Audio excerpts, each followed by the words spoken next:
Welcome to another deep dive with us. You know how this works. You provide the source material, and we explore it together. This time, we're heading back to Westeros for A Storm of Swords, the third book in George R.R. Martin's epic fantasy series. Buckle up. This one's a game changer. Full of twists and turns you won't see coming. I mean, even the title itself, A Storm of Swords, suggests conflict on a massive scale. Exactly. It's not just about the clash of swords, though. It's about the clash of wills, the storms brewing in the hearts of these characters, and the choices they make. Right, and those choices have consequences that ripple throughout the entire kingdom, right? Like that saying, flap your wings in one place and hurricane starts across the world. It feels kind of like that. Absolutely. Every action, every decision has a ripple effect. Yeah. And we see that play out in such fascinating ways, even in the early chapters with the Night's Watch ranging beyond the wall. Yeah, 300 men strong. It's the largest ranging in recent memory.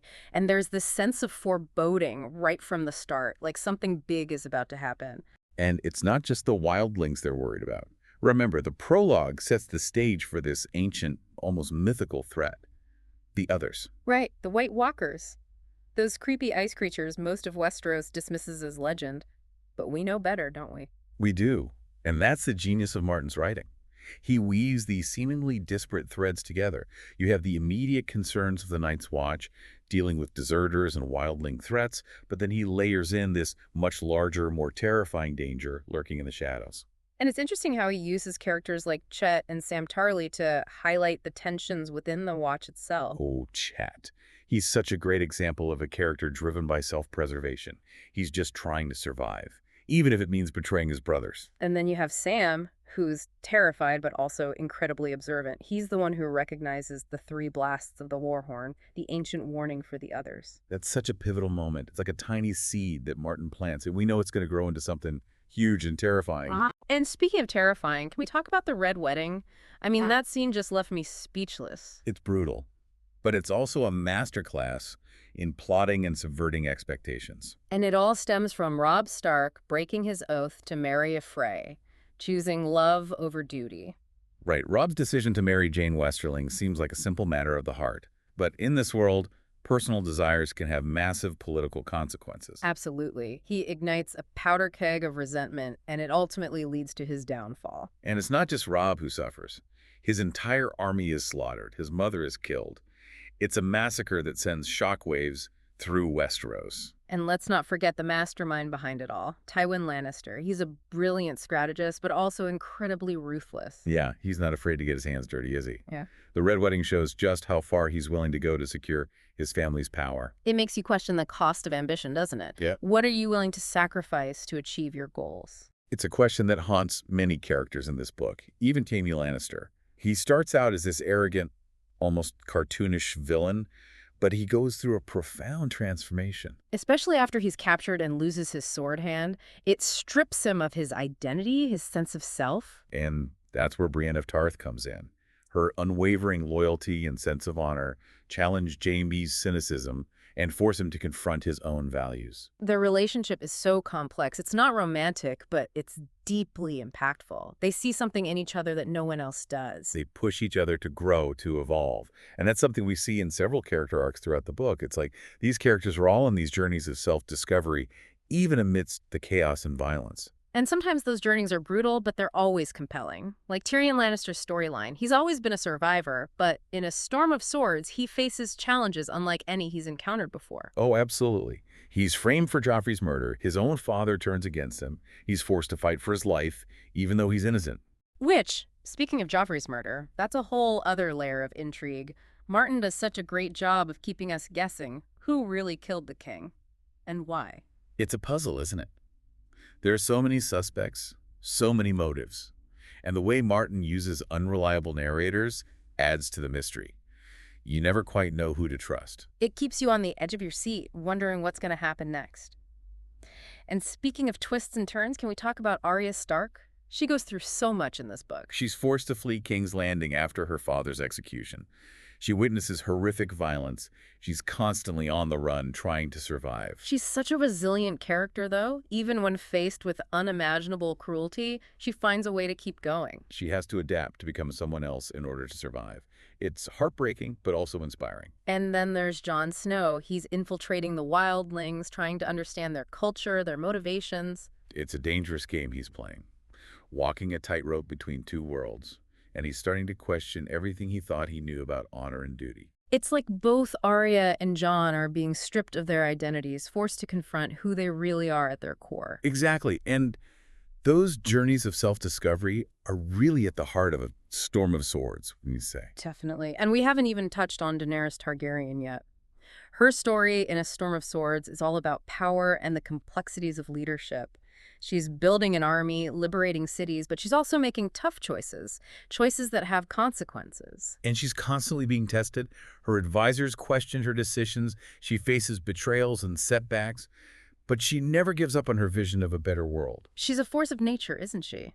But even forces of nature can be vulnerable.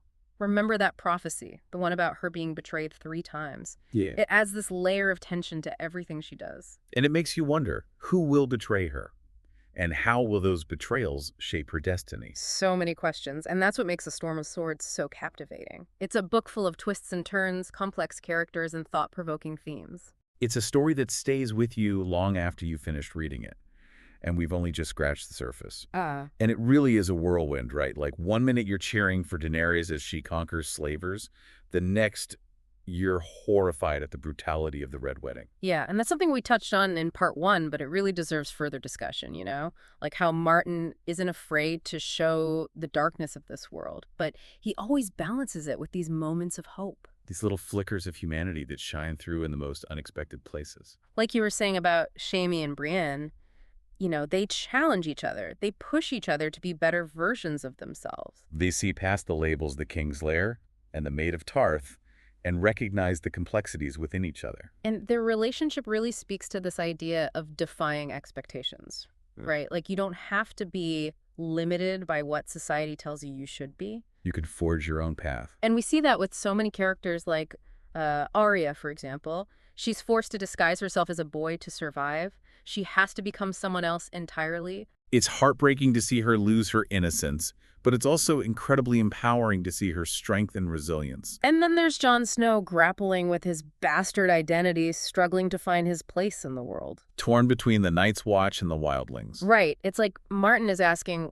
what defines us? When we strip away those external markers, the titles, the families, the social roles, what remains?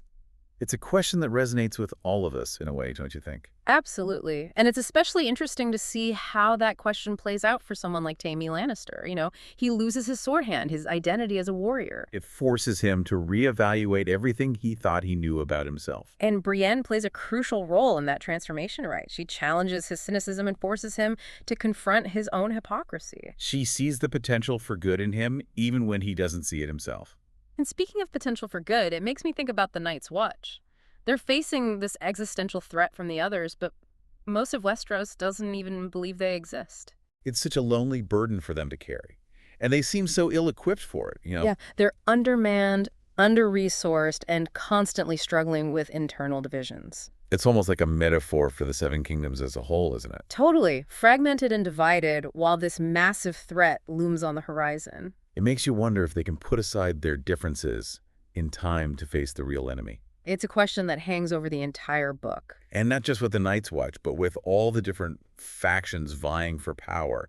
You sense this impending doom, this gathering storm that goes beyond just the threat of the others. It's the political turmoil, the broken oaths, the betrayals. Exactly. It's like this powder keg just waiting for that one spark to ignite it all. And within that powder keg, you have all these characters making choices, some driven by love, some by duty, some by fear. And those choices have consequences, often unforeseen, sometimes devastating. Like Robb Stark's decision to marry for love. He followed his heart, but it led to his downfall and the deaths of countless others. It's a harsh reminder that in this world, even the best intentions can have unintended consequences. And that those consequences can ripple outward, impacting not just the individual, but the entire realm. You know, it makes you think about fate versus free will, doesn't it?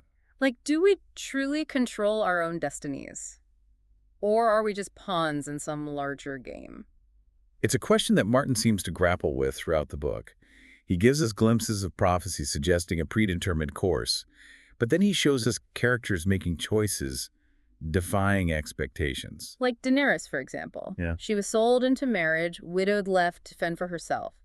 But she refused to be a victim. She hatched dragon eggs, built an army, and set out to conquer a kingdom of her own. She's constantly pushing back against limitations, forging her own destiny. Even with that prophecy of 3 betrayals hanging over her. And speaking of betrayals, they're everywhere in this book. Friends turning on each other, families torn apart, alliances crumbling. Right.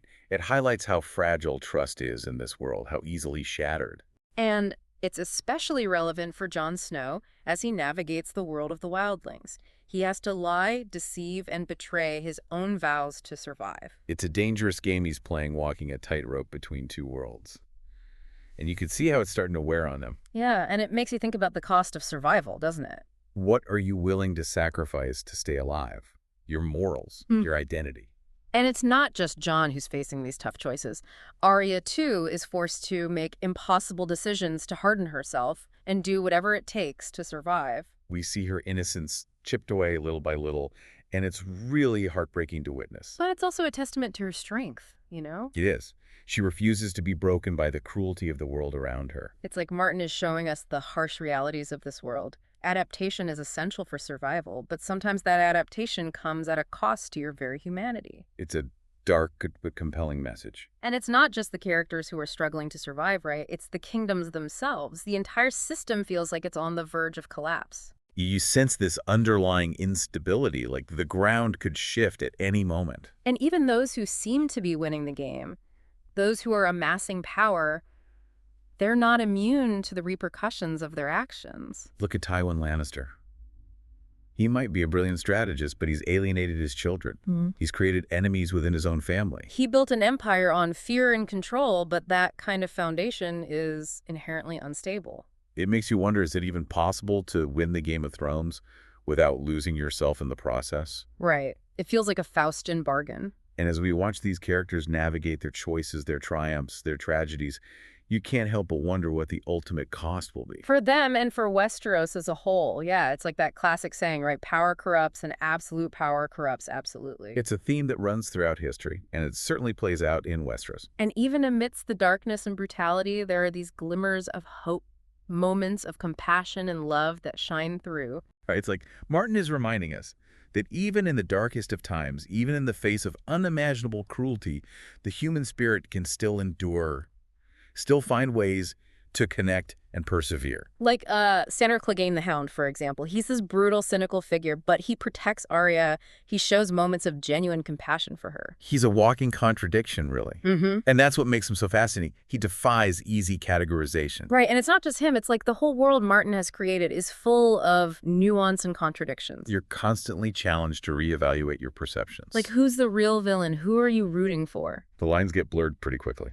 Yeah, and even when characters meet a tragic end, like the Red Wedding, for example, it's more than just a massacre. It's this shattering of hope, a betrayal of trust on such a massive scale. It leaves a lasting scar on the reader, that's for sure. Absolutely. So as we reach the end of our deep dive into A Storm of Swords, what are your key takeaways? What has stood out to you as we've explored these themes and characters? Well, for me, it's Martin's ability to explore the depths of human nature, both the good and the bad, in a way that feels so real and unflinching. He doesn't shy away from the darkness, but he also illuminates those flickers of hope, those moments of compassion that make the struggle for survival feel worthwhile. Yeah, I think you've hit the nail on the head. It's that exploration of the human condition, the choices we make when faced with impossible odds that makes this book so resonant, so enduring. He's dealing with these universal themes. Yeah. You know, power, identity, loyalty, betrayal. Themes that are as relevant today as they were in the medieval world he's created. It's like he's holding up a mirror to our own world, isn't it? Exactly. Prompting us to ask ourselves, how would we navigate these treacherous landscapes? What choices would we make? What price are we willing to pay for our ideals? And A Storm of Swords doesn't offer any easy answers. Right. It leaves us with more questions than answers. Which is part of its brilliance, I think. Yeah. It challenges us to think critically about the world around us. And to confront the complexities within ourselves. Yeah, it's a book that stays with you long after you finish reading it. It prompts reflection and debate and a deeper understanding of the human experience. And as you continue your journey through Martin's epic saga, keep those questions in mind. How do you define your moral compass in a world where the lines between good and evil are blurred. What principles guide your actions? And what price are you willing to pay for those choices? Food for thought, right? Definitely. Well, it's been another fascinating deep dive. Thanks for joining us as we explored the world of A Storm of Swords. We hope you gained some new insights and a deeper appreciation for the complexities of this book. Until next time, keep diving deep, keep exploring, and keep questioning.